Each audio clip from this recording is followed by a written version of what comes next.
Estudos apontam que países onde existem moradias coletivas, as pessoas são mais felizes. Aqui no Brasil, um grupo de professores aposentados da Unicamp já tem o projeto de uma vila de habitação coletiva em Campinas, interior de São Paulo. Mas por que será que isso ajuda tanto? Esse é o tema do quadro Ciência da Felicidade de hoje.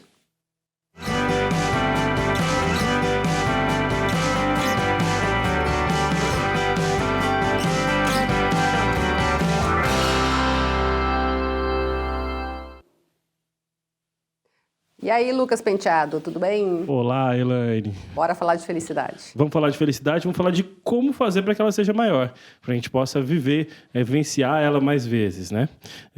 As moradias coletivas, elas trazem um conceito muito interessante para que as pessoas possam entender a felicidade. A gente já falou várias vezes aqui no programa que o convívio é um dos pontos fundamentais para as pessoas serem felizes. E as moradias coletivas, elas ensinam, além do convívio, elas ensinam a resiliência. Elas ensinam a você lidar com o outro, você lidar com a forma do outro de ser, com como o outro ele vive os dias dele e você entender o próximo. Isso faz com que tudo fique mais simples. Para a gente tentar exemplificar um pouquinho para o pessoal que está em casa. Por exemplo, eu vi uma reportagem sobre uma na Dinamarca, se não me engano, que era como se fosse um barracão gigantesco, onde foram feitos pequenos apartamentos, mas o local de comida, de almoço e jantar era junto, o local de convivência de sala com TV era junto. É isso mais ou menos? A ideia é exatamente essa. A ideia é que a pessoa ela tenha seu espaço reservado, que normalmente é o espaço dos quartos, o espaço dos banheiros, um espaço unicamente para ela e para as pessoas que moram ali junto com ela. Agora, em volta e no entorno disso é uma cozinha coletiva, onde cada pessoa cozinha. A gente viu num filme, estava passando num documentário, que as pessoas elas cozinhavam uma vez a cada 64 dias. Cada pessoa fazia para a turma toda. Exatamente. O conceito é esse. O conceito é de que eu vou conviver com essas pessoas todos os dias. E todos os dias eu vou ter um convívio diferente, né? Então pode acontecer de alguém fazer uma lasanha muito maluca e as pessoas não gostarem. Mas é o dia que ela fez aquela comida e aí todo mundo vai aproveitar aquilo. Isso cria até uma responsabilidade pelo próximo. Isso ajuda muito. Foi visto também que as pessoas de idade, elas se sentem muito mais felizes e vivem durante muito mais tempo, porque elas cuidam das crianças, né? Esse final de semana, a gente foi para casa da minha mãe e minha avó estava lá. E eu pensei assim, nossa, no final de semana anterior a esse, eu precisava deixar minha cachorrinha em algum lugar. Se minha avó já morasse aqui, ficava mais fácil, né? Então, aprender a conviver facilita todo o processo. Hoje, a gente paga para deixar um cachorro num pet shop. Eu fiz questão de publicar na internet onde que eu deixaria o meu cachorro, né? Milhares de pessoas me responderam onde é que eu poderia deixar meu cachorro, em várias coisas que eu poderia pagar para fazer isso. Mas ninguém me respondeu assim, olha, na minha casa, né? A gente perdeu esse contato. Então, esse experimento social me mostrou algo bem interessante. A gente está pagando, a gente está gastando dinheiro, que é fruto do nosso tempo de trabalho, para cumprir coisas que a gente poderia cumprir se a gente aprendesse a conviver, né? Isso é fundamental. Por isso que a gente vê países mais felizes, onde as pessoas sabem conviver melhor. E é interessante que tem que ser um convívio de qualidade, né, Lucas? Eu me reuni com amigas também esse fim de semana, desde que estudamos juntas, desde o fundamental, e uma delas falou assim, nossa, é a primeira vez em muito tempo que eu não vejo uma mesa em que ninguém está com o celular na mão. Exatamente. Porque normalmente está todo mundo na mesa, mas cada um está no celular, está fazendo alguma coisa, ou olhando toda hora. E a gente não, a gente deixou na bolsa o celular e ficou lá batendo papo, lembrando, né, os velhos tempos, dando risada. Exatamente. Essa habilidade está sendo perdida com o tempo. As pessoas elas não sabem mais conversar sobre coisas que não estejam no celular.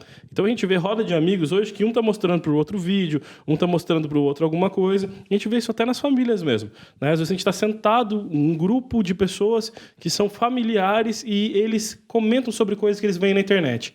Então a visão do mundo externo, ela gera um processo dentro do processo de felicidade que a gente chama de externalismo. Então, a partir do momento que eu fico visualizando o ambiente externo, eu não estou vivenciando nenhuma das minhas atividades de qualidade. Eu não estou convivendo.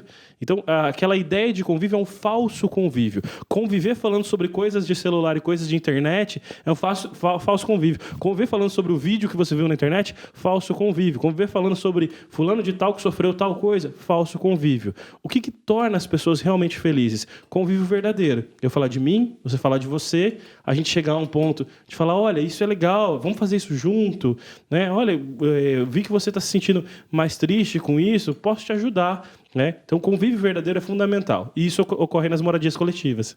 Esses professores de Campinas que estão montando essa vila, né, para fazer uma moradia só para professores e funcionários também, que aposentados, eles falaram que tiveram essa ideia a partir do momento em que uma professora precisou morar sozinha, não estava mais em condições de morar sozinha, não tinha com quem ficar e foram procurar locais, asilos ou abrigos para deixar essa professora. E não acharam nada que fosse muito interessante, muito legal.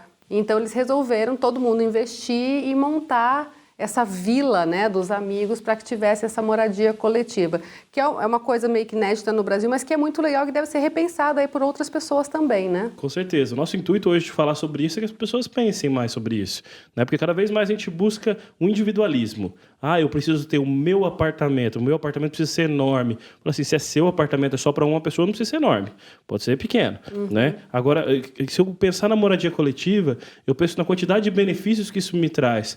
Um momento de doença, um momento que eu não estou bem, às vezes que eu até preciso, machuque um pé, preciso andar de cadeira de roda, né? O que eu vou fazer sozinho? Eu não vou conseguir. Isso vai dificultar muito a minha vida. Mas se eu moro num lugar onde essa moradia é coletiva, eu tenho pessoas que se importam com pessoas. E isso precisa ser reavivado no ser humano. Pessoas que se importam com pessoas, famílias que se importam com famílias e principalmente o fato de você não precisar pagar para você ter alguém fazendo algo bacana para você. Esses dias o meu vizinho bateu na porta e falou assim, você tem 3 ovos de farinha?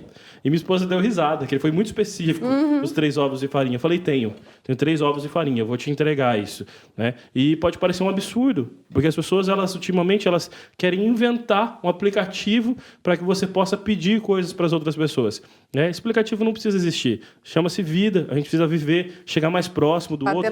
Bater na porta, relar no outro, sentir que é um ser humano, falar, olha, eu posso te ajudar, né? Nós estamos à disposição de fazer uma humanidade melhor. Isso é a ideia principal que a gente encontra na felicidade dessas moradias coletivas. Isso gera felicidade justamente por isso, por você não precisar pagar para alguém fazer. Ela faz de coração, faz por amor. E assim a pessoa se sentindo amada, ela se sente mais segura e mais feliz, né? Aquela frase que dinheiro não traz felicidade, ela tem um outro lado. Que a infelicidade, o principal causador de infelicidade no mundo é a falta de dinheiro.